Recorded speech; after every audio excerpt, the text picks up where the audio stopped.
Olá, sejam muito bem-vindos a mais uma lição interativa dos adolescentes. Eu sou Evelyn Gessner, diretora do Departamento dos Adolescentes da Associação do Rio Grande do Sul, e eu estou aqui com um convidado muito especial. Moço, conta mais um pouco sobre você.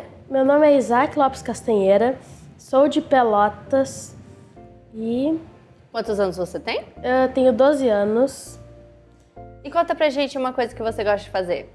Eu gosto muito de jogos para exercitar a memória. Olha, intelectual, gostei de ver. E falando sobre exercitar a memória, a gente vai estudar um pouco sobre o carneiro e o bode. Essa profecia é muito interessante porque ela fala de uma troca de poderes. Então até que teria um pouco a ver com jogos também, né? Porque tem essa coisa de trocar de nível, trocar de desafio. E então a gente vai se aprofundar um pouco mais nisso. Para o nosso verso-chave, a gente tem o seguinte, o que está escrito em Daniel 8, capítulo 8, verso 3. Lá diz que, olhei para cima e diante de mim, junto ao canal, estava um carneiro. Seus 2 chifres eram compridos, um mais que o outro, mas o mais comprido cresceu depois do outro. Enfim, a gente vai entender melhor isso aqui ao longo da nossa lição. Isaac, lê pra gente o que a tia White deixou escrito em Provérbios e Reis, no nosso Pense Nisso? Pense nisso. Um cuidadoso estudo da operação do propósito de Deus na história das nações e na revelação das coisas por acontecer nos ajudará a estimar no seu verdadeiro valor as coisas visíveis e as invisíveis e aprender o que é o verdadeiro alvo da vida. Olha só que interessante, né? Então, o fato da gente estudar sobre essa troca de impérios vai ajudar a gente a descobrir o verdadeiro valor das coisas. Olha, eu acho que vale super a pena você pegar a sua cadeira, ficar aqui com a gente. Inclusive, se você quiser fazer um lanchinho, você tem algum prato favorito? Favorito não. Não? Eu gosto de lasanha. Você gosta de lasanha? Gosto. Se você tiver um pedaço de lasanha aí em casa, pode pegar seu pedaço de lasanha, pode ser bolacha com leite ou biscoito, enfim. Pra você é bolacha ou biscoito? Bolacha. Pra mim, bolacha recheada e biscoito é o resto. Se você discorda, deixa nos comentários. E então, pode pegar seu lanchinho que agora a gente vai entender um pouco mais sobre o verdadeiro valor das coisas através do estudo da queda e início de novos impérios. Isaac, no nosso primeiro tópico, princípios para entender a profecia, a gente vai se deparar com uma profecia que Daniel recebeu justamente sobre essa questão da troca de poderes. Primeira pergunta, que princípio importante devemos aplicar no estudo da profecia? O princípio de repetição.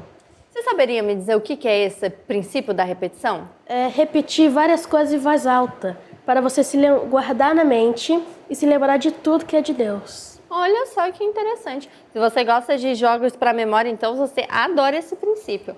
Pessoal, é o seguinte, quando a gente começa a estudar as profecias, a gente começa a ver que, por exemplo, o que é mencionado em uma profecia acaba sendo mencionado em outra profecia. Então, a gente vai ver que, por exemplo, tem um tal de chifre pequeno que começa no capítulo 7, mas ele se repete no 8 e no 9. E é assim que as profecias funcionam, com a repetição, para acontecer justamente o que o Isaac explicou, o fato da gente poder reter na mente as coisas importantes. Isaac, na pergunta B, descreva o primeiro animal que o profeta Daniel viu em visão junto ao rio Ulai. Um carneiro com 2 chifres, um maior do que o outro. Olha só! Então Daniel estava passeando perto do rio e de repente ele recebeu uma visão. E aí ele viu um carneiro com 2 chifres. Mas que bicho estranho! E aí, como a gente viu no nosso texto-chave, esse carneiro, ele tinha um chifre maior do que o outro. Esses chifres, esse carneiro, eles representavam o que império? O carneiro representava os medos e persas. Os medos e os persas. Acontece que, no início, os medos eram mais fortes do que os persas. E aí, por isso, o chifre deles parecia que ia ser maior. Mas aí os persas foram se desenvolvendo e o chifre deles ficou maior. Então, percebam que até os detalhes estão esclarecidos nas profecias, porque quem estava acompanhando a história naquele momento acharia que a média seria mais forte, mas em profecia já estava revelado que a Pérsia ia vencer. E então, ficou estabelecido esse reino conhecido como a Medo-Pérsia. Isaac, no nosso segundo tópico, a visão do bode, aparece esse outro animal na visão de Daniel. Na pergunta A de segunda-feira, a gente tem a seguinte questão: que nação o bode representava? Ele representava a Grécia. A Grécia. Então, logo que a Medo-Pérsia se estabeleceu, ela teve o seu momento de reinado, e ela era muito cruel, conforme a gente já viu em outras profecias, em outros capítulos. Se você não acompanhou esses capítulos, volta um pouquinho aí, por exemplo, no capítulo, na nossa lição de número 2, que a gente vai ter mais detalhes sobre o reino da Medo-Pérsia. O reino da Medo-Pérsia e o reino da Grécia. E então, o reino da Medo-Pérsia teve o seu momento, mas em seguida chegou a Grécia. Só que ela tinha uma descrição interessante. Isaac, descreva o primeiro rei da Grécia e explique o significado desse trecho. Veio do oeste, percorrendo toda a extensão da terra sem encostar no chão. Ele era muito rápido nas conquistas e conquistou toda a terra. Quem que conquistou? O rei Alexandre o Grande. Alexandre o Grande. Gente, Alexandre o Grande foi um líder que passou todos os outros líderes da época dele. Por quê? A gente precisa lembrar que naquela época não tinha celular, não tinha tanque, não tinha carro. Então, tudo era feito de uma maneira muito manual. E em apenas 10 anos, ele conquistou tudo que era conhecido como reino, como povo, até então. Então, ele veio do reino da Macedônia, que estava a oeste da civilização daquele momento. Então, por isso que fala que veio do oeste. E ele percorreu toda a extensão da terra. Ou seja, ele conquistou todos os reinos, todos os povos que existiam naquele momento. E quando fala que foi sem encostar no chão, descreve a velocidade que ele fez isso. Então pensem, você consegue imaginar você conquistar todos os reinos que existem no mundo? Existem aproximadamente 195 países atualmente, 195, 196. Imagina conquistar tudo isso em 10 anos? É muito trabalho, é muita coisa. E foi basicamente isso que ele fez na época dele. Então, por isso que fala que ele veio do oeste, porque Macedônia estava no oeste. Ele percorreu toda a extensão, que ele conquistou todo mundo. E ele também fez isso sem encostar no chão, porque ele estava numa velocidade tamanha. Agora, vamos lá. A gente já viu que o bode representa a Grécia. E o carneiro representa a Medo-Pérsia. O que o bode fez com o carneiro? Atacou furiosamente o carneiro e quebrou os 2 chifres do carneiro. E ele quebrou os 2 chifres? Uhum. Significa então que Alexandre o Grande conquistou a Medo-Pérsia. E aqui na nossa nota, um negócio interessante de ter a lição é que a gente tem explicações fantásticas. Então, para todos aqueles que são apaixonados por história ou por entender melhor o que aconteceu naquele tempo, eu recomendo vocês terem a lição, porque aí sim vocês vão ter as chaves para resolver esse mistério e ainda com mais detalhes. Então, aqui fala que em 331 a.C., o que não é tanto tempo assim antes de Jesus, né, Isaac? Alexandre o Grande e seus 40 mil homens enfrentaram Dário Comodomano, que era o rei atual daquele momento da Medo-Pérsia. E com esse exército, ele venceu nas planícies de Arbela, se tornando então o imperador do mundo conhecido até então. Isaac, no nosso terceiro tópico, um rei que parecia forte, mas no fundo era fraco, a gente vai descobrir o negocinho que fez Alexandre o Grande perder as estribeiras. Conta pra mim. Embora Alexandre o Grande fosse um rei muito inteligente, um ótimo líder e estrategista e excelente general, qual era a fraqueza dele? A fraqueza de Alexandre o Grande era o seu próprio eu. Não conseguiu se controlar. Ele não conseguiu se controlar, Isaac? Não. Gente, olha só que pena. Imagina você conquistar dezenas de reinos e você ser vencido por você mesmo. Eu ia ficar muito frustrada. Eu ia ficar muito chateada. Acontece o seguinte, um dia ele estava lá conquistando a sua última batalha, a sua última conquista, e ele estava numa festa. E o pessoal já tinha bebido algumas e eles começaram a incitar Alexandre a fazer umas coisas que não ia dar muito certo. Mas Alexandre, ele tinha esse problema com ele mesmo, sabe? E aí ele não conseguiu resistir. E ele acabou bebendo de uma maneira assim, além da conta. Dizem os historiadores que ele bebeu, se não me engano, foi um copo que tinha litros e litros, cabia litros e litros. E ali ele colocou vinho e bebeu tudo de uma vez só, você imagina? Aí ele morreu, gente, não teve outro jeito. Agora, a gente precisa lembrar que Alexandre o Grande, na profecia, era simbolizado como um grande chifre no bode. Agora que ele morreu, a nossa próxima pergunta o que aconteceu. Isaac, depois que o grande chifre do bode se quebrou, o que surgiu no seu lugar?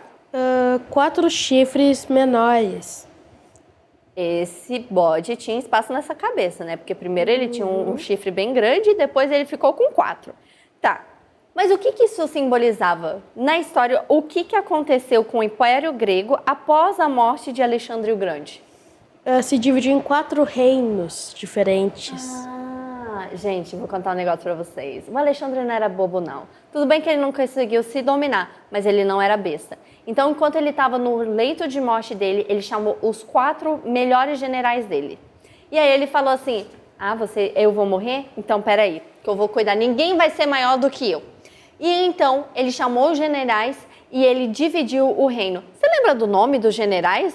Era Cassandro, Ptolomeu, Seleuco e Lisímaco. O pessoal com nome diferente, né?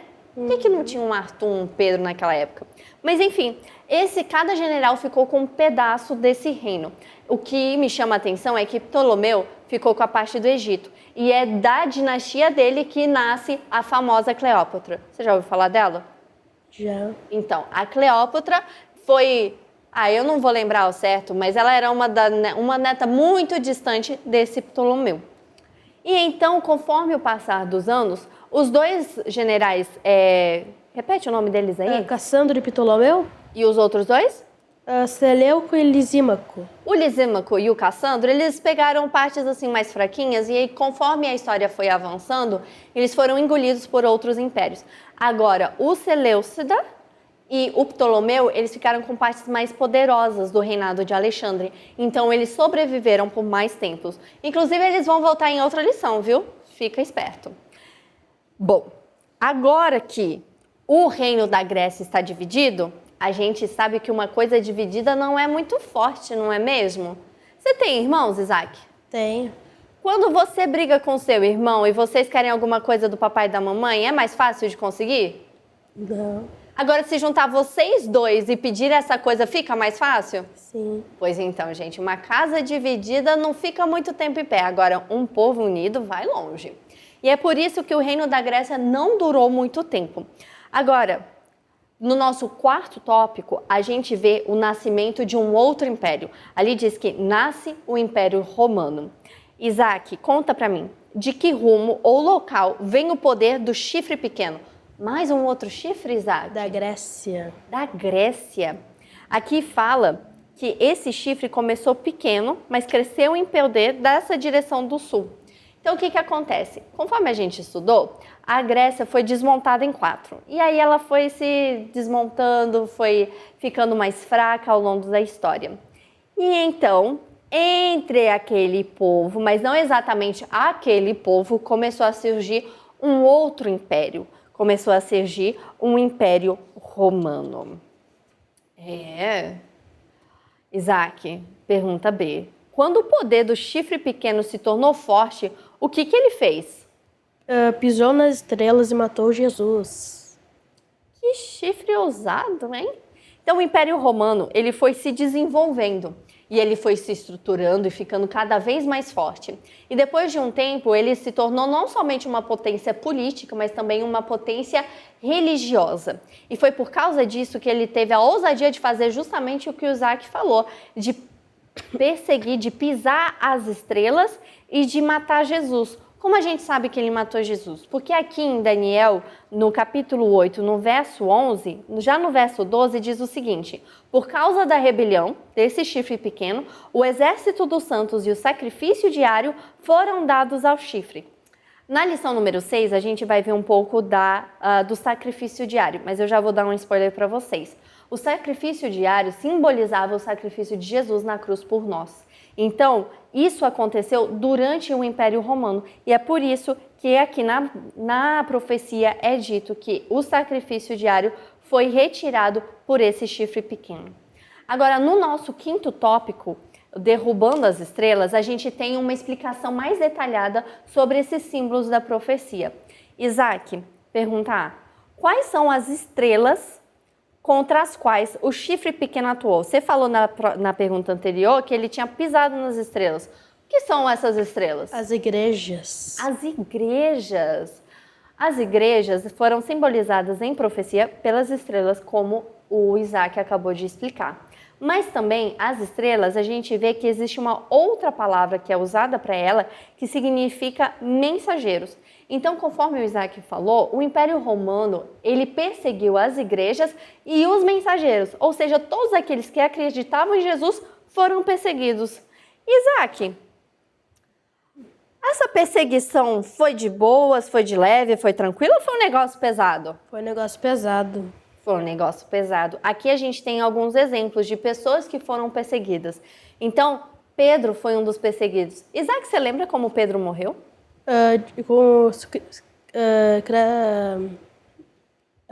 Crucificado de cabeça para baixo, porque não queria ser crucificado igual ao seu Criador. Exatamente. Mas não foi uma morte muito legal, né? Morte não é legal, mas tem umas mortes piores. Eu acredito que essa foi uma delas. Também teve o apóstolo Paulo. Isaac, como é que o Paulo morreu? Foi decapitado. Eita.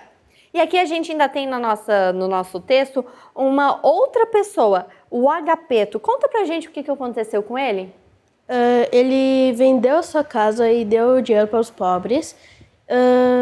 Foi capturado e foi morto com o pescoço cortado. Olha só. E aí eles acharam que não era o suficiente. Então, além de ser capturado e decapitado, ele também foi torturado. Ou seja, esse chifre pequeno, apesar de pequeno, ele era muito ousado e perseguiu ferozmente as igrejas e os seus mensageiros.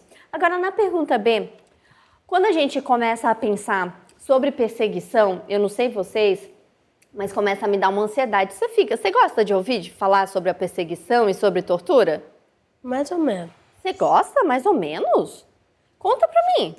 De ouvir para ter uma ideia de como vai ser. Ah, entendi. Temos aqui alguém preparado. E conta pra mim mais uma outra coisa. Por que a gente não deve se preocupar quando chegar a hora de sermos perseguidos? Porque Jesus sempre vai estar com a gente. Ele sempre estará conosco. Olha só, o Isaac falou uma coisa que pode parecer meio estranho de primeira, mas é um negócio importante. Porque ele falou que ele gosta até certo ponto de ouvir falar sobre isso para estar preparado. E toda vez que Jesus deixou as coisas terríveis que vão acontecer no futuro, era justamente esse intuito. Para a gente não ficar assustado além da conta, para a gente saber que o que está acontecendo significa que Jesus já está voltando. Então, daqui a pouquinho, tudo isso aqui acaba e a gente vai morar no céu com Ele. E a outra coisa que o Isaac falou também, que é muito importante, é justamente sobre essa questão de que por mais que a gente passe por dificuldades, Jesus sempre vai estar ao nosso lado. Então a gente não precisa ter medo. No nosso sexto tópico, a gente vê a importância da gente estudar sobre a ascensão e a queda dos impérios, como foi mostrado para Daniel. Sabe que durante cada império que surge e se vai, a gente aprende algo muito importante. Vocês percebem que ao longo da história já tiveram vários impérios que surgiram? Pois é, mas Jesus nunca foi embora. Jesus nunca caiu. O império de Jesus nunca foi conquistado por outro, porque o império dele é o mais poderoso. E hoje você recebe um convite de fazer parte desse império. E a pergunta que fica é: você vai fazer parte? Semana que vem a gente volta com uma outra lição. Isaac, muito obrigada pela sua participação e adolescentes, até a próxima!